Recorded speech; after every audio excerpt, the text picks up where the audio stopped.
Hi, I'm Mark Cleghorn. Welcome back into the Photographer Academy studios, and today we're looking at the new Elinchrom 1 light. We're going to be using its capabilities of TTL like a Speedlite, and then we're looking at how we mix it in as far as a studio flash is concerned in a normal way. The Elinchrom 1 basically obviously is charged up, it's got internal battery, and then basically I can use it like a studio flash both inside and on location. But one of the main things for me as far as Elinchrom is concerned is that if I want the ability for Speedlite TTL style of photography, then I've got that addition. And that's what we're going to see in part 1 now. Okay, we've got Kelsey back in studio with us. We're shooting some kind of influencer lifestyle kind of images, like a Love Island-y kind of thing, which is famous all over the world now. But this just gives us a kind of an idea on how we can work quite fast and everything else. Second part of the film then, we're going to be looking at integrating these lights with other units that we already have and how we can create a little bit of a studio light setup with new kit and old kit in the Elinchrom brand. Enjoy the film. Okay, so Kels, you're applying to be a contestant on Love Island and you've got through. Yay! The mega bucks. Who needs a mortgage with one of those and things really? Okay, so let's have a quick test. Now remember, we're in TTL mode. So the first thing I've got to do is do my kind of quick testing and everything else with it. So we can see already that the backlight, in other words, the separation light at 11 o'clock is way too hot, okay? And we've got, obviously, the other light here is basically way too kind of, not enough light coming through. The first thing I don't like is that Kelsey's so close to the background, we're seeing all the creases, so we need to actually lose that. Now, the great thing about the likes of, let me just swap for a 50mm a minute. The great thing about TTL, basically, it allows you to hot swap, obviously, not only lens, but it also hot swap in aperture right down. So I've just dropped down to f2. Theoretically, if I take the lens cap off, just to prove it, I got you that one. All right, this should start to actually throw the background out more and more. Can you show us the screen? Okay, so already it's begun to milk out. Come right up to me, Kels. More. That's cool, that's there. Okay, so I'm just going to back off a touch. I just need to see that screen because that's the only thing I get to see is here, yeah? So I'm going to have to light this background up a little bit more. We can see the creases are there. And the only real way for us to kind of lose these creases is to iron it as I asked them to do on Monday. It didn't get done, all right? So anyway, it's my fault, of course. And let's have a little look. So I want more light on the front light. So I'm just going to go into group. I'm going to come down into my group 1, which is this one here. Basically, I'm going to increase that more by empower, by a stop. And let's have a look at that one straight away. Keep it. So in TTL mode there, instead of doing all the work in the manual way, basically setting it up before I get going, now I've basically got to do it live and things ready. You look like you're a sugar plum. Here we go. Okay, so if we grab some of the sides of it and we're just going to kind of swoosh it and whatever, don't think like you're a podium dancer or anything else with it, but you've got to bring on that Love Island. I've got a bit of hair that's curled there. And your hair never curls. Here we go. Okay, so again, Kels, let's just do some shots. So just swoosh it and everything else with it. Big, happy, straight at me, darling, with those eyes. That's lovely there. Do a spin, turn around, go, get excellent. And again, it's great. Keep it going. And again for me. Okay, so already we can see that the TTL is keeping up with every single shot that I'm doing. So I haven't, as far as I'm aware yet, did we lose an image?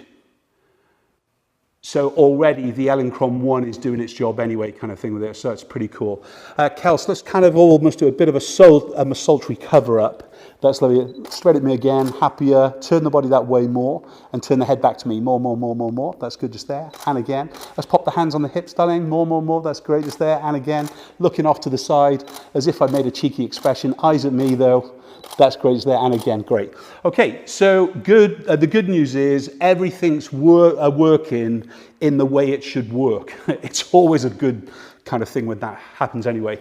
Let me just hot swap to 85mm. I'd usually work with the lenses very close to me, so I'm not having to actually kind of move away. 85mm pretty much dominates now a portrait lens. So again, lens cap on. You didn't tell me, Kels. Okay, let's quick test. Okay, so when you hot swap a lens at times, if you've got one lens that says goes down to 1.2 and another lens that stops at 2.8, let's say, and another one stops at 5.6, when you're kind of working in manual flash and you're working wide open at the likes of 2.8 or less, when you hot swap a lens, you can make that error and then have to reset everything to it. One of the major things about the TTL is that benefit of thinking for you when you're dumb. So in other words, you've made stupid mistakes. I don't mean leaving on the lens cap, all right, because you can't see anything then. But I'm on about where basically you forgot to actually adjust all the power because a lens that you've hot swapped with, it can't hit the same working aperture and things really. So anyway, we can see from here though, let's have a little look again. That's good just there. Turn the head. Now I usually work, as you know, f4 in my portraiture. That's the benefit that I've just done. If we look at those two images side by side, you can see the last shot I did as f4. The shot before was done at f2, and basically as far as the exposure is concerned, it's done its job, okay? It's created that same kind of image. Color balance wise and things really, we're obviously picking up some mixed lighting going on in here. If you're not familiar, how easy is it for me to get this trigger in front of a camera a minute? Difficult? We'll do it at the end, shall we?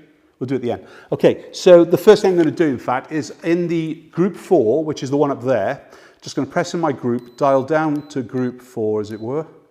And I'm just going to switch the modeling bulb off. Okay, that was giving me some of the actual color balance issues, not the actual studio flash itself. So let's do it.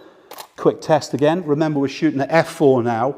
The benefit of TTL, it allows me to hot swap all the way through. So in other words, I can go from, what we have, 3.6 there. Let's go down to 2.8. Oh, let's go to 2 again.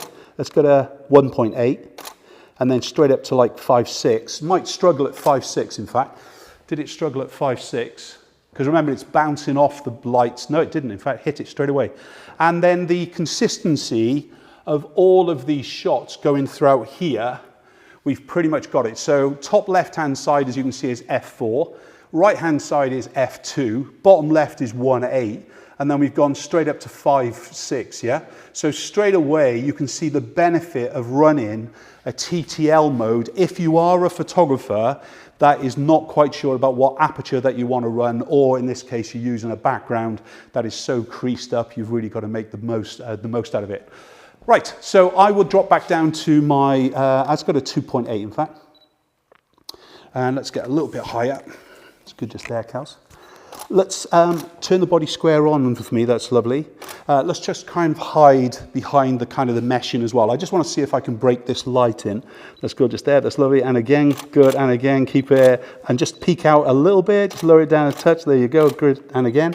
Okay, let's just quickly, just switch it around, yeah, tilt it down.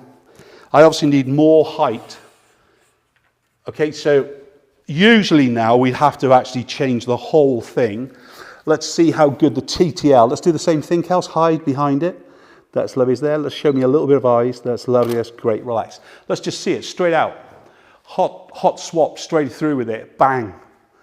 TTL power. So I would say that if you're really beginning to start to learn kind of really what you want as far as your light's concerned, but you've got so much head technique going on and you need to break a few of those rules, what can you physically do? Obviously take the technical out of the way, but try and get to a point where you can mimic it in a manual mode any time of day and things really. So what we've done here is we went from a soft light to a sunlight by just physically turning the light from a bounce mode on the right to the kind of, on the left, sorry, to a direct light actually on the right-hand side with it and things really. Let's just go in and see how the TTL performs, because this is really what TTL just shows its weaknesses. Shall we take that off and stick it over your head? Sorry, nothing wrong with your head, love. Just one layer though. It's almost like you're looking through veiling, like you're now, that's it. Push it over your shoulder more, that's lovely. Can you push your face into the light? I don't want any creases with it if we can. So just wear it like a veil. Just let it drop. Keep it. Let's see what it reacts like. Because obviously it's going to see white, it's going to kick itself off, so we'd expect an underexposure. Bang on, in fact. So the intelligence of the TTL is beginning to work. Let's quickly, let's just go on to the white background there. And let's do the same thing. Sling it over your shoulder. That's lovely, and turn that way for me. Keep it, okay, that's lovely, let's do it. Keep it there. Again, happier, excellence there. Let me just come back a touch more. So it's doing its job, no real overexposure. Let's switch this one off though, in case it's doing something bad. So group, follow down the group 4, switching that one to off, then going back up to the other, let's do the same thing. So we had this shot, which was both lights, and then the next shot is just the one light. So in this case, the left-hand image has like a fill light going off, yeah? Whereas the right-hand light doesn't, it's just all that main light with it. I do like to really put any light through its paces as much as I can when I first get it. I know some of you are probably just looking to either upgrade in power or a newer model or whatever it is. But when you've kind of used a similar kind of light so often, do you want to pop on the, I'll pop on the white again. I'll just shoot it handheld now. When I'm working with a new light, I want to see how versatile it is, how heavy it's going to be for an assistant, how heavy it is for me, see if I can work with it handheld and things really. So remember, because this is a battery flash, at this stage, it depends on the weight of the head itself. We're going to get you back in front of Planet Wales. I'm just going to go back to a 50mm. The nose cap, you might get some gels in it, brand I think. The nose cap is a part of its release. So in other words, this is a protection cap for traveling, but it's also used to diffuse the light as well with it and things really, okay? This one doesn't have the umbrella post hole that you see with all the other lights. The hole is actually into the actual connector here, the joint as it were, so we can't use some of the accessories that we've been used to with Elinchrom. Let's actually have a go at speed mode, shall we? See if it, I've just only pressed it on the button. I will just see if the trigger acknowledges it. Keep it, yeah, so straight away, by sticking it onto the 640, it's now actually running in the speed mode. So in other words, I've been able to actually shoot at a much higher speed sync. So I should be able to freeze motion, blur, or anything else much, much easier than ever before and things really. Anyway, I just thought you'd like to see an introduction into the new Elinchrom 1, which is only launched a couple of days ago, in fact, really, and it only arrived on our door on Monday afternoon. And basically, it's got to go back tomorrow afternoon. So we just thought we'd give you an insight. So at this point, I'm just going to swap this to our separation kind of light. Pop that in there, and I'll bring this one to become our key light now. Let's just do it. So I've got a white light. Let me just switch that one back from the speed mode.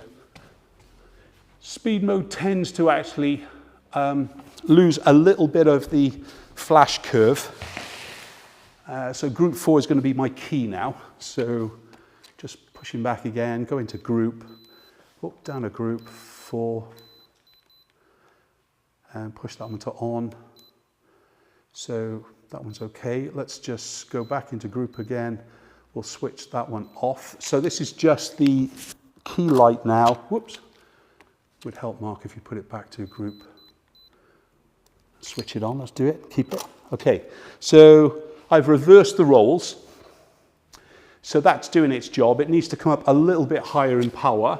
So remember, from here, we're basically just going into the group mode, bringing it down, increasing the power of the exposure. That's good. And then basically back into the group again, group 1, on. Let's take that down. Let's see what that's going to do. Press OK. Back into group 2, actually select all the lights to fire. Again, if you're used to TTL, you're pretty much used to how all those things work anyway. And then we should, great, love it, work straight away. We expected it to work. That's the key thing, isn't it? But with TTL, it's allowing you to go a bit techie dead. So in other words, or what kind of power, how much power do I put on the key compared to actually the backlight? You can see if it's a bit too bright, you can dial that down. And all I would tend to do is basically try and get some readings. If you're just beginning to play around with Studio Flash, Speedlite Flash, whatever it is, and you want to move into the world of manual Flash, working in TTL and consistent exposure, you could use a meter as well then to actually see what the difference is between the key light and the actual fill or separation light and things. Thanks for joining me live in the studio anyway to have a first glance at the new Elinchrom 1, and we'll see you soon.